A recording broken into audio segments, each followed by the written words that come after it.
Apalagi? Assalamualaikum warahmatullahi wabarakatuh. Assalamualaikum. Nama saya Sri Azmi Rahman. Tapi subuh malam dan Masya Allah. Saya di Kota menangkap Ustadz memberi stigma tertentu negatif kepada para pesantren hadis adik-adik kita yang sedang berjuang untuk menghafal Al-Quran ini. Oke. Begitu terjatuh air mata saya mendengar itu sampaikan di kota. Pertanyaan saya adalah sebelumnya kalau itu diucapkan oleh Presiden Amerika kan sudah biasa, saya sudah biasa. Kalau itu diucapkan oleh kaum bazar yang beragama Islam kan itu sudah biasa. Ini yang sekarang yang ngomong saya, gitu kan? Oke. Oke. Kenapa Bapak jatuh air matanya? Apa saya menyerang orang rumah tahfiz? Iya. Bapak salah paham. Ya. Yang saya tangkap itu Ustaz memberi stigma. Oke, baik. Baik. Terima kasih. Assalamualaikum warahmatullahi wabarakatuh. Bapak kira saya bukan orang rumah tahfiz? Saya orang rumah tahfiz juga, Pak. Bapak kira saya bukan penghafal Quran? Saya penghafal Quran juga. Saya punya sanad Quran juga. Tapi baginda Nabi mengabarkan nanti di akhir zaman akan muncul khawarij yatluna ayatillah rotba. Mereka kalau baca ayat itu rapi. Kita nggak paham maksudnya apa. Ternyata di akhir zaman menjamur rumah-rumah tahfiz. Disitulah masuk khawarij. Saya nggak menyalahkan rumah tahfiz, tapi saya menyalahkan kalau rumah tahfiznya kemasukan.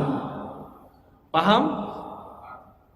Dari 2008 saya membersamai rumah tahfiz di Pamulang, di Ciputat, di sono. Kita ngajar mereka. Bahkan saya sampai sekarang masih ngulang-ngulang hafalan saya lah. Ya, masih. Gak ada stigma negatif. Stigma negatif itu kalau rumah tahfiz sudah kemasukan, dan itu kejadian, Pak. Jamaah kita udah ngurus masjid sekian tahun. Ada anak tetangga ditaruh di rumah tahfiz.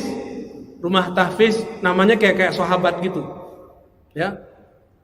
Pas Ramadan ada surat dari madrasahnya untuk berceramah berkultum. Apa isi kultumnya?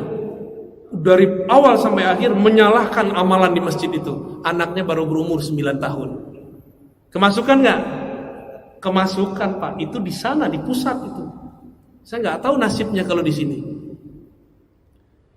Maka supaya tidak kemasukan, tolong orang-orang sekitar atau praktisi tahfiz bersanad dalam Al-Quran, bukan hanya sanad bacaan, tapi juga sanad pemahaman. Jadi stigma negatif kita kepada orang yang menyusup kepada rumah tahfiz, bukan rumah tahfiznya. Saya mau tanya, Pak, dari dulu negeri ini sudah ada belum pesantren tahfiz? Bapak jujur, sekarang yang buka rumah tahfiz, hafiz gak? Jujur aja, Pak. Hafiz gak? Rentan gak kemasukan? Itu maksud saya, paham? Kenapa kita kalau mau mengirim anak kita tahfiz gak dikirim ke pesantren tahfiz? Di mana pesantren tahfiz di Indonesia paling maju? Anak kecil-kecil, Pak, kayak gini hafiz 30 juz banyak. RCTI kan baru muncul kemarin sore, yang digawangi oleh Syekh Ali Jaber almarhum. Kalau di Kudus, di Krapia, Pangandaran itu udah biasa bocah-bocah kecil hafal Quran. Tapi di Kudus ada syarat ijazahnya, nggak boleh ikut musabaqah, nggak boleh ikut lomba Quran, nggak boleh. Ada anak kecil hafiz Quran 30 juz, atau percaya nggak? Segede-gede gini. Kelas 6 SD udah ulang sekian kali.